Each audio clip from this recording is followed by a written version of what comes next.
Hey, podcast junkies, welcome back to the channel. Today we're talking about monetization. We're going to mention two of what I'm calling the primary revenue generating avenues that I'm going down right now. There's tons more that I want to get into. If you build an audience, let's say you've got 1,000 consistent listeners on a podcast on per episode. Let's say you put out 4 episodes a month and you know you're going to get 4,000 downloads. You have an audience, right? Or if it's even just 1,000, you could set up a Patreon. You could do Apple subscriptions now. You could do maybe even host-read ads if you can source a company or a service that would want to advertise on your show. You can even, if your distributor, depending who you use, offers this, enroll in automatic dynamic ads. So this might be a foreign concept to a lot of you newbies and maybe some of you people that have podcasts that necessarily aren't that big. You've heard about it or you've listened to people talk about their experiences with it. I'm personally going to talk about Libsyn because I've been using Libsyn since I started podcasting over a decade ago. And it's not until just the fourth quarter of 2022 that they rolled out what they're calling Libsyn's automatic podcast ads. And you can go to libsyn.com/automatic podcast ads. I put the link in the description so you can read the article or read about the service. And it's basically, you have host-read ads. So I always use Rogan as the example. But if you hear Rogan's shows back in the day, early on, he used to do live reads as the show was starting. So before the show kicked off, he would have 3 or 4 different ads where he'd read about whether it was Athletic Greens or whoever the company was on it. Everyone knows, an NIT for whatever on Alpha Brain. And then now that he's on Spotify, his ads they're automatically or dynamically inserted somewhere in the podcast, and it's so funny because years ago, a long time ago, he would say he hated that style because it would interrupt the flow of the conversation. But as the market grows and as the whole industry changes, you just have to really, it's not a matter of if you like it or not, is if you want to make money from the podcast, that you want to keep it going, you want to be able to grow it, you have to generate some money. And if your listeners aren't the subscription type or you haven't set up a subscription platform, then there's really no other way to do it other than advertising if you can't get direct support from your listeners. So Libsyn has now rolled out, and it's actually in beta. If you go to the link below in the description, you can read about what they offer, and it's interesting because I've heard other people talk about, I think Red Circle is another one. I'm pretty sure Anchor does this. There's a couple of them where they give you the option to just insert automatically ads, pre-roll, post-roll, mid-roll. You can even decide how many you insert in there, obviously depending on the podcast and the listener experience. You want to balance out what that'll actually be like. I submitted this probably less than a month ago, but right as the year was rolling in, and I got an email back, and maybe I'll put some of the screenshots here in the video, and they said, hey, we want to onboard you onto the Libsyn automatic ads program, and it's all in beta, and if you go to the site, it tells you a minimum of 2,000 downloads per podcast episode is required to join. So a lot of you might not be at the 2,000 per episode, and that's all right. I would enroll anyway. I would just shoot the email, and maybe depending if you're close to it or if it's just something that maybe they don't have a lot of, that they have advertisers for, but they don't have shows that maybe catered to the advertisers, they might enroll you anyway. I don't know.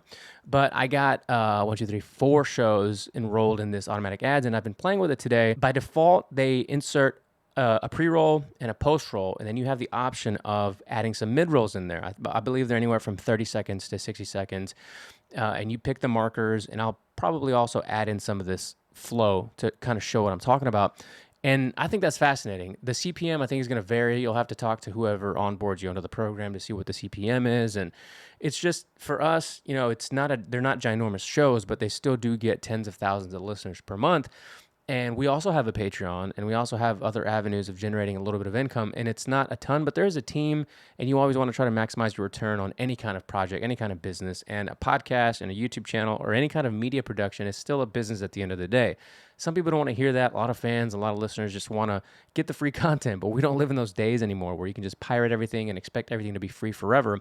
There's a reason there's 100 subscription platforms out there, from your Disney Pluses to your Hulus to whatever, and it feels like it's almost more now than we used to complain about cable and what it was like, just paying for that. So for independent content creators, it's super important to be able to just start your platform, start your content creation journey, and hopefully it's a positive one. Hopefully, even if you're just entertaining, I feel that that's beneficial. But if you want to inform and you're trying to give somebody news commentary or science or any kind of education, I really hope that your audience, whichever one you end up developing, wants to support you directly, and you can start a Patreon and give them extra perks in return for revenue and income, basically for your company, or you're able to enroll in Libsyn's automatic ads or any other distributor that you might go with, and then you also have the ability to just go source your own sponsorships, right? Do your own host-read ads, do brand deals.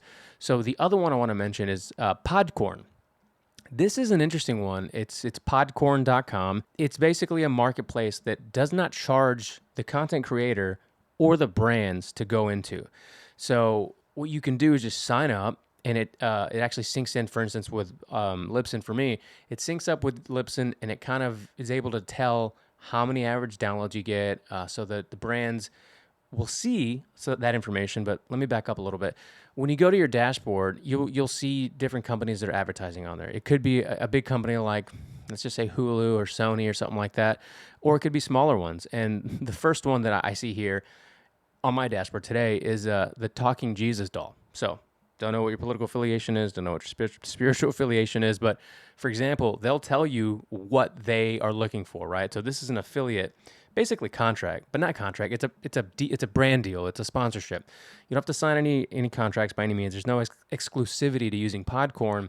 Podcorn just takes a 10% cut. So if you were to do a deal with Talking Jesus doll here and make $100, they would take their 10%, and that's it. You'd get paid out, and you just have to obviously fulfill whatever the sponsorship deal was.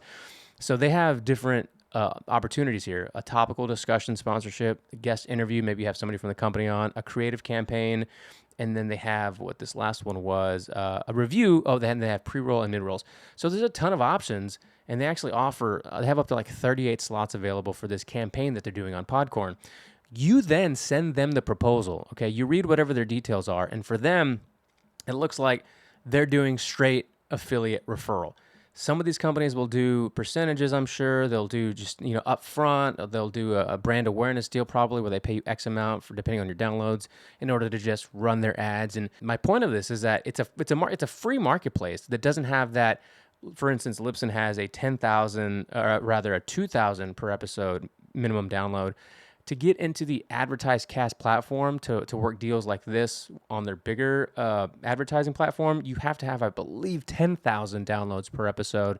So there's different baby steps you can take, right? I would start anywhere that'll give you the opportunity to insert your show and start building relationships with brands and companies and services and so on, because you never know who you're going to meet. You never know what kind of opportunities might present themselves. So if you want to jump on the monetization wagon right now because you feel like you're ready for it, check out Podcorn.